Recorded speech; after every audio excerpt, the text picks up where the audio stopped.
Okay, now we're going to get to some fun parts here. We're going to add the stills and audio, and hopefully we can do it in one session.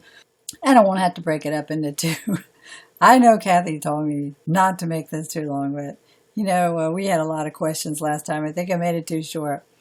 All right, so let's add some stills, and I remember we have these separated already into our stills, and here we have 3 stills. They come in at 4 seconds.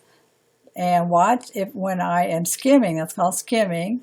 Up here, it's just a still picture, right? Nothing's happening. I want you to pay attention to that because that's going to not be the case when we put it back on our timeline, indicated by these camera icons. All right, so here we go. We can do it the same way. If we type the letter E, it's going to go where? To the end. So really, it would be better to drag these down. Generally, these cover up these gaps. That's the most common place for those. But even so, if people were talking, you could have a cutaway rather than just a talking head. So for instance, here I've got this down to like 2 seconds. That's pretty short. Generally, 3 seconds is about it for a still. So if I wanted to put that in between what he said there, we'd have what's called a B-roll. So we'd have him talking underneath this still. Okay, let's just play that through. I'm going to put just click back here and the playhead adjusted. And now I'm going to press my space bar to play it through. Now watch what happens. Pay close attention to that still and listen to him talking underneath. If we didn't have faith in our community, in our people, in our God, we wouldn't. Okay, now you get the idea, but look at this. Did you see that there's some animation on there? I didn't do that. Now remember back up here, there's no animation. iMovie does that by default and you can't get rid of it. That's called the Ken Burns effect. But that said, let's see what we can do to modify that in case you don't want it to be that drastic. And generally you don't. It's you want a very subtle effect. So here's where we're going to start looking at our effects. So up here, we have some tools we haven't used. And one of them is, this looks like these two kind of angles on each other, and it's the crop tool. So if you press that, we're going to get into our Ken Burns effect, which is what it's applying by default. So we're going to press that, which it already is, and you'll notice that there's 2 boxes here. There's the outer and the inner. And what's that? And it says start and end. So it's starting big and ending small. So what does that do? It zooms in. And you can move this middle one around, or the inner one, which is the end. You can move it around if you wanted to. But if you wanted to make it very subtle, all we're going to do is make the end very close to the beginning. And there's a little arrow there that tells you the direction it's moving. And subtle is much better. So we're going to accept that. It says reset, but really it's apply. So we're going to apply that. So let's play that through again and watch. It's a lot more subtle, which is very much, I think, more desirable than a very drastic one. We'll make a very drastic one here. Remember, we press the cross, so let's do the end. We're going to drag that way in, way in. Let's just say we want it to end up on this guy right here. Apply with the reset, or you don't even have to do that.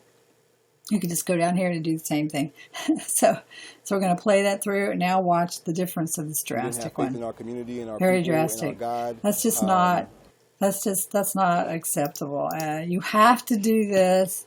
There's no way to, I guess, kind of disable the Ken Burns effect. You can go outside the box, so watch out. Apparently you can't on the stills anymore. There's going to be some differences.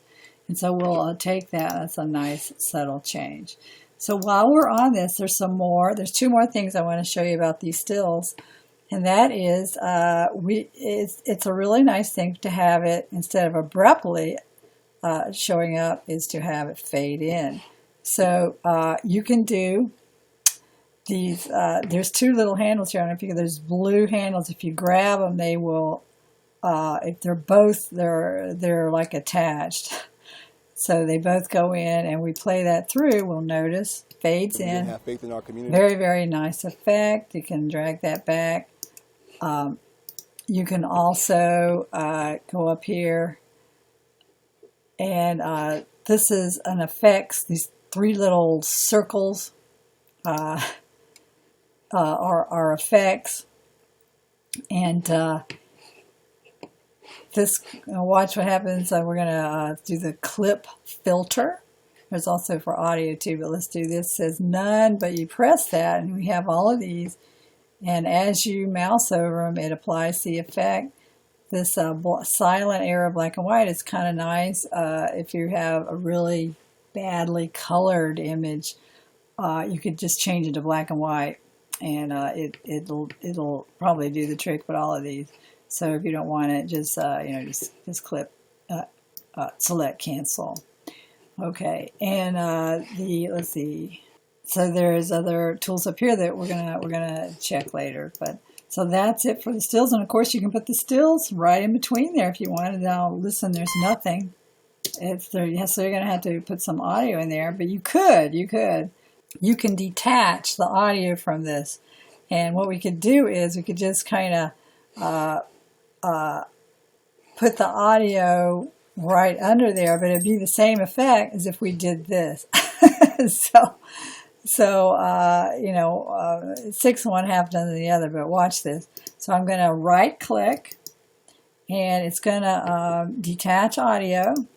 Be very careful because it really did detach audio, and you can get out of sync very easily. So see how that works there? So let's go down here, do the same thing. Detach audio. So let's see here. Anyway, that's how you would. Oh, there we go. We got it. We can pull that out actually, because remember it's the whole clip. So let's play this through. In us, if we didn't have faith in our community. We can go back here if we wanted to. We can actually even make that. So you see, there's a lot of creativity that you can do here. We didn't have faith in our community, we didn't have faith in our community. Yeah. All right. So that's, we even covered a little bit of the audio, but that's how you do still images. There's even more we can do. Let's do Command Z and keep going backwards until that all fixes itself, because what I want to do is lift this up and put this up here. Now watch this. There's let's go to our right here, these two little boxes, video overlay settings, which is this, and I'm going to click that, and now it's giving us some options here. So right now it's on cutaway, which is the default. So in other words, it's just literally playing down on the stack. So what is on the very top is what it's going to default to. You can change this to side by side. There we go. So we play that. In our community and our people. We have our stills still displaying the Ken Burns effect. Or we can do what's even going to be more vital to what's going to come up next, the picture-in-picture. Now this gives us the opportunity to move this around and, yes, indeed, even resize it. So if we play that through. We didn't have faith in our community and our people and our God. So that's pretty cool. And the reason I say that is because that's going to come in extremely handy in our subtitling issues later on. So I guess we'll close that out for now. But before I do, what I'm going to do is import. I'm going to import some more stills here. And I have already created these in Photoshop, these subtitles. So we're going to go ahead and I'm going to just, these are PNG files is what we need for this. So I'm going to, doesn't look like much here, but I'm going to go ahead and shift click all of those and I'm going to import those into my stills. And it doesn't look like much, but it will. It's going to be very, very important for our subtitling later on, using the techniques that we just saw. So here we go. We're going to close, we're going to end this session now and go on to audio.